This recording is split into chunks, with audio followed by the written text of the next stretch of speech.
So in this particular video, we are going to talk about open and close tags. Now, this is the basic fundamentals so that once you understand this, it's going to make more sense when you see the code itself. So basically, in order to create an HTML document, it always has to have HTML with brackets surrounding it, and then a close tag, which looks like the open tag, except for you have a slash right before the words that are inside of the bracket. As long as you understand this is an open tag and this is a closed tag, then all the tags that you're going to see in the codes and the syntax and the language, they all have an open tag and a closed tag, with exception to the break tag. So I'll show you that in just a minute.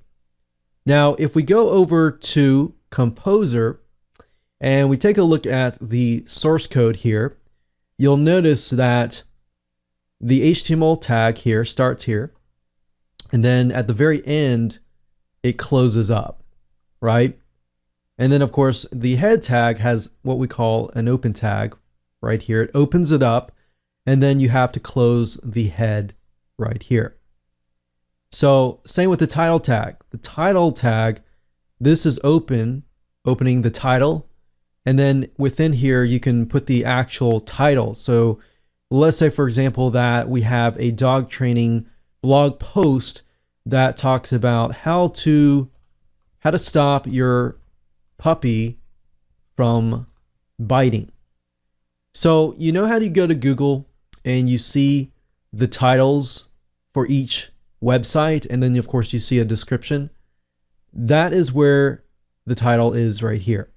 You're getting a quick glimpse of how the code here gets read by the browser and then of course by Google or other search engines. So you see how this works. So we have an open tag, and then we close this sentence with the close tag for this particular word, title. And then of course heading, you can see here, we close the heading, and then after you close the head, then you can start with the body. Now you see how the body starts here and then the body closes here. So everything else that's actually inside of your landing page is going to be inside of the body.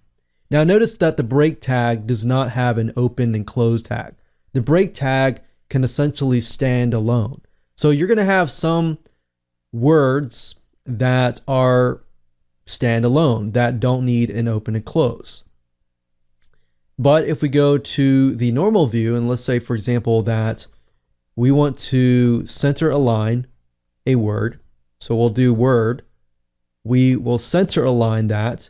Now if I go to source, you can see that a div tag is being used to center align that word, and the div tag gets closed. Now, don't worry about the div tag or all these other tags. I'm trying to explain the concept that in most cases, something has to be opened and closed, right?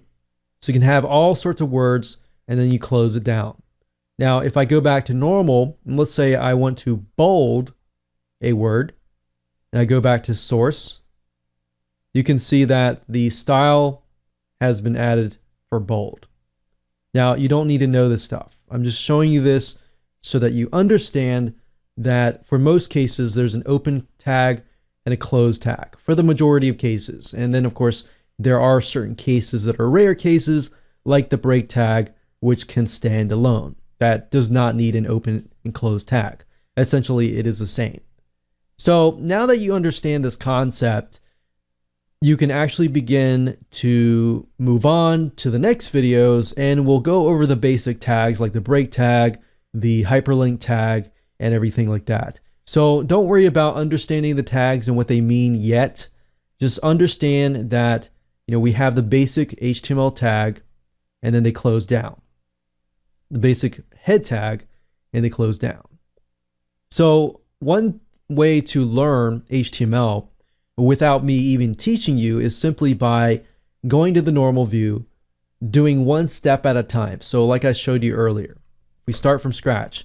If I go down here, I click on source, I can see what has changed. So I've essentially made a lot of breaks.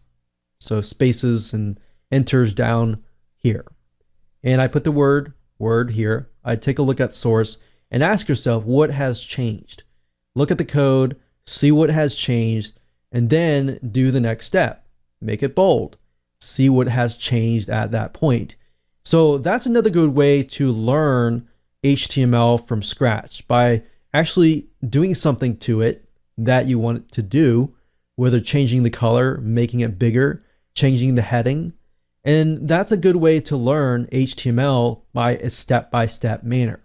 So with that said, I'm going to go to the next videos and we will show you exactly other tags that are very common that you are likely to face. See you there.